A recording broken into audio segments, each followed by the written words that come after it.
Doctor ইউনূসের সাথে বিকেলে বিএনপির বৈঠক। বিএনপি নেতাদের সাথে আজ বৈঠক করবেন অন্তর্বর্তীকালীন সরকারের প্রধান উপদেষ্টা ডক্টর মোহাম্মদ ইউনূস। বিকেল 4টায় প্রধান উপদেষ্টার বাসভবন যমুনায় বৈঠকটি হওয়ার কথা রয়েছে। বিএনপি চেয়ারপারসনের প্রেস উইংয়ের কর্মকর্তা সাইরুল কবির খান এই বৈঠকের বিষয়টি নিশ্চিত করেছেন। জানা গেছে, প্রধান উপদেষ্টার আমন্ত্রণে বৈঠকে বিএনপি মহাসচিব মির্জা ফখরুল ইসলাম আলমগীরের নেতৃত্বে স্থায়ী কমিটির সদস্যরা অংশ নেবেন। প্রসঙ্গত, ছাত্র ও গণ আন্দোলনের মুখে শেখ হাসিনা সরকারের পতনের পর 8 আগস্ট নোবেলজয়ী ডক্টর মোহাম্মদ ইউনূসের নেতৃত্বে অন্তর্বর্তী সরকার গঠিত হয়েছে। আওয়ামী লীগের ষড়যন্ত্র নিয়ে স্বরাষ্ট্র উপদেষ্টার কঠোর হুঁশিয়ারি। তীব্র গণ আন্দোলনে আওয়ামী লীগ সরকারের পতন ও শেখ হাসিনা পালিয়ে যাওয়ার পর দলটি দেশে বিশৃঙ্খলা সৃষ্টি সহ গভীর ষড়যন্ত্র ও নানা ধরনের চক্রান্তে লিপ্ত রয়েছে এমন অভিযোগের প্রেক্ষিতে এ বিষয়ে কঠোর হুঁশিয়ারি দিয়ে স্বরাষ্ট্র উপদেষ্টা ব্রিগেডিয়ার জেনারেল অবসরপ্রাপ্ত এম শাখাত হোসেন বলেছেন, এমন কিছু করবেন না যাতে আপনাদের জীবন বিপন্ন হয়। স্বরাষ্ট্র উপদেষ্টা সোমবার ঢাকা ক্যান্টনমেন্টের সম্মিলিত সামরিক হাসপাতালে আহত আনসার সদস্যদের দেখতে এসে সাংবাদিকদের এসব কথা বলেন। পতিত স্বৈরাচারের লোকেরা দেশে বিভিন্ন জায়গায় আবার খুন ও নৈরাজ্য সৃষ্টির চেষ্টা করছে। এমন প্রশ্নের জবাবে স্বরাষ্ট্র উপদেষ্টা বলেন, ওরা লোক জড়ো করুক আর যাই করুক, এমন কিছু করবেন না যাতে আপনাদের জীবন বিপন্ন হয়, কারণ এদেশে পাবলিক এখনো আপনাদের গ্রহণ করতে আসেনি। তিনি বলেন, এদেশে লোক এত তাড়াতাড়ি ভুলে যায়নি, সময় দেন হয়তো ভুলে যাবে। এত তাড়াতাড়ি ভুলে নাই, কারণ যাকে ধরেছিলেন নেতা, সেই নেতারা এখন পালিয়ে বেড়াচ্ছে। যাকে ধরছে তাকে আমরা বাঁচাতে পারছি না। অনেক নেতাকে অনেকে বাঁচিয়েছেন, আমরা জানি কে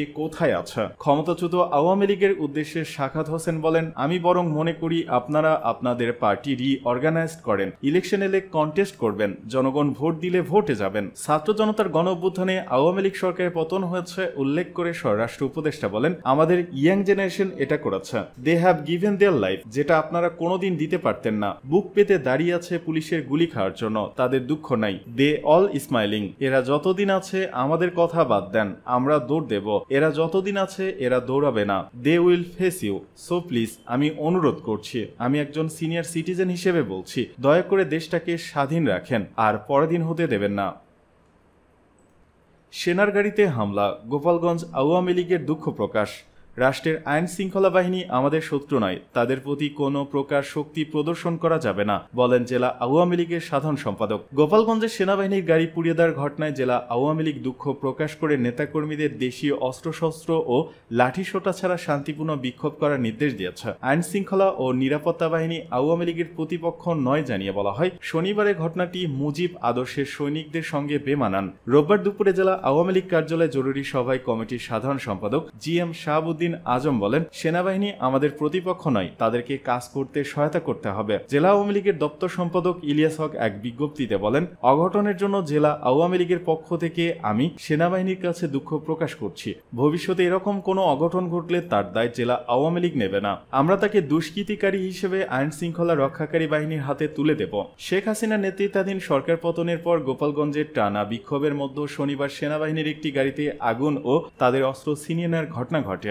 সদর উপজেলা গোপীনাথপুর বাসস্ট্যান্ডে আওয়ামী লীগের নেতাকর্মী সহ হাজার হাজার সাধারণ মানুষ জড়ো হয়ে ঢাকা খুলনা মহাসড়ক অবরোধ করে বিক্ষোভ করতে থাকেন। আন্তঃবাহিনী জনসংযোগ পরিদপ্তর ISP এর এক বিজ্ঞপ্তিতে জানায়, বিক্ষোভকারীরা ধারালো অস্ত্র দিয়ে সেনা টহল দলের উপর হামলা করে। বিক্ষোভকারীরা তাদের উপর ইট পাটকেল ছুড়ে মারে এবং দেশীয় তৈরি অস্ত্র দিয়ে টহল দলের সদস্যদের আঘাত করে। এতে 3 জন অফিসার, একজন জুনিয়র কমিশন অফিসার ও 5 সেনা সদস্য আহত হন। বিক্ষোভকারীরা সেনাবাহিনীর একটি গাড়ি পুড়িয়ে দেয় এবং 2টি গাড়ি ভাঙচুর করে বলে বিজ্ঞপ্তিতে তথ্য দিয়ে বলা হয়েছে। এ সময় বিক্ষোভকারীদের ছত্রভঙ্গ করে পরিস্থিতি নিয়ন্ত্রণে আনার জন্য সেনা টহল দল 4 রাউন্ড অ্যামুনিশন ফায়ার করে। এই ঘটনায় রাতে সেনাবাহিনী বিশেষ দল গোপালগঞ্জে রওনা হয়েছে বলে রাতে সামাজিক যোগাযোগ মাধ্যমে গুজব ছড়িয়ে পড়ে। গণমাধ্যমে প্রকাশিত প্রতিবেদন অনুযায়ী রাতে যশোরে সেনাবাহিনী ক্যাম্পে জেলা আওয়ামী লীগের সভাপতি মাহবুব আলী খানের সঙ্গে কর্মকর্তাদের বৈঠক হয়। বলা হয়, শান্তিপূর্ণ আন্দোলনে কোনো বাধা নেই, তবে দেশি বিদেশি কোনো অস্ত্র প্রদর্শন করার বিষয়ে সেনাবাহিনী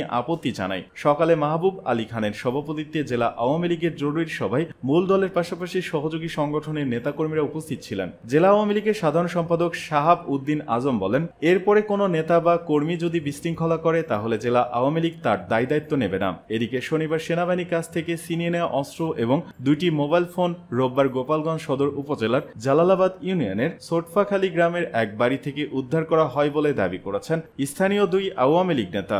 তবে আইএসপিআর বা সেনাবাহিনীর তরফ থেকে অস্ত্র ছিনতাই বা তা উদ্ধারের বিষয়ে কিছু জানানো হয়নি। বিশৃঙ্খলা চান না শেখ হাসিনা। ভারতে অবস্থানকারী শেখ হাসিনা ভালো আছেন জানিয়ে গোপালগঞ্জ আওয়ামী লীগের বিজ্ঞপ্তিতে বলা হয়, আমাদের সঙ্গে তার যোগাযোগ হয়েছে। তিনি শান্তিপূর্ণ সভা সমাবেশ করতে নির্দেশনা দিয়েছেন। কোন রকম বিশৃঙ্খলা না করতে আওয়ামী লীগ সভাপতি শেখ হাসিনা সকলের প্রতি অনুরোধ করেছেন।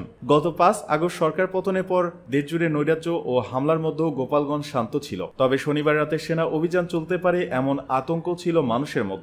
তাই তাদের উদ্বেগ আর উৎকণ্ঠার মধ্যে আতঙ্কিত রাত কেটেছে। তবে জেলায় কোনো অভিযান চালানো হয়নি, কোনো ধরনের অপ্রীতিকর ঘটনার খবরও পাওয়া যায়নি।